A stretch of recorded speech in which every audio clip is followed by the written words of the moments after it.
अब सीबीएसई पर रिजल्ट के पहले अपना रिजल्ट पब्लिश करने और बताने का एक जबरदस्त प्रेशर सामने आया है और पूरी तरह से सीबीएसई अपने ही फंदे में घिर गई मालूम पड़ती है। जिस तरह से देश भर में सीबीएसई के विरुद्ध 10 से ज्यादा केसेज परीक्षा परिणाम यानी रिजल्ट क्लास 10th और क्लास 12th को लेकर हुए हैं, इससे यह बात तो साफ साफ जाहिर होता है कि स्टूडेंट और पेरेंट सीबीएसई पर भरोसा नहीं कर रहे हैं। सेकेंड बात है कि एग्जामिनेशन के रिजल्ट में जिस तरह से स्कूलों को खुली छूट दे दी गई है, इसके विरुद्ध भी सीबीएसई पर इतना ज्यादा प्रेशर है कि पेरेंट्स और स्टूडेंट कह रहे हैं कि आप रिजल्ट क्या बनाओगे और पब्लिश करोगे, इससे पहले हमें बता दो। तो इसको लेकर जिस तरह से कोर्ट में एक पिटीशन फाइल किया गया है कि सीबीएसई क्लास 10th का जो रिजल्ट है उसको घोषित करने या अनाउंस करने से पहले इसे पब्लिक कर दे और यह बताए कि किसी भी स्टूडेंट को किस तरह से मार्क्स दिए हैं,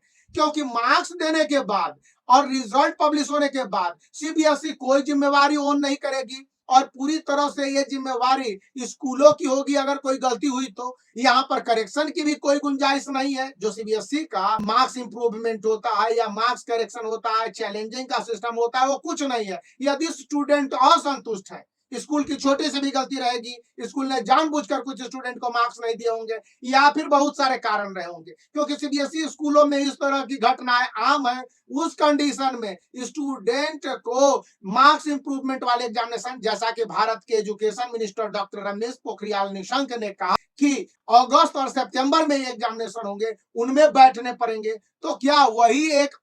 लास्ट टाइम बचेगा या लास्ट ऑप्शन बचेगा सीबीएसई क्लास 10th और क्लास 12th के लिए? सीबीएसई से यह क्वेश्चन पूछा गया है कि किस आधार पर क्लास 10th का आप रिजल्ट बना रहे हो और इसको लेकर आपके रूल रेगुलेशन स्कूल किन किन डॉक्यूमेंट के आधार पर दे रहे हैं, उन डॉक्यूमेंट को पब्लिक किया जाए और वेबसाइट पर डाला जाए कि क्लास 10th जिसका रिजल्ट 20 जुलाई 2021 को आना है, उसके जो भी इवैल्यूएशन और रिजल्ट बनाने की प्रोसेस है, उन तमाम नीति जो सीबीएसई ने जाहिर की है सही है, उसको पब्लिक कर देना होगा। सरकार ने अंक के निर्धारण का जो जिम्मा स्कूलों पर छोड़ दिया है, जहां पर गलतियों की 100% गुंजाइश है, तो इसको लेकर सीबीएसई के जो भी नीति है और स्कूलों की जिम्मेवारी है वो सेपरेट तय हो रही है। जस्टिस फॉर ऑल इंस्टीट्यूट ने दिल्ली हाई कोर्ट में एक पिटीशन दायर करके सीबीएसई क्लास 10th और क्लास 12th के स्टूडेंट के हित में जो बातें बोली है, उनमें दो बातें कही गई हैं।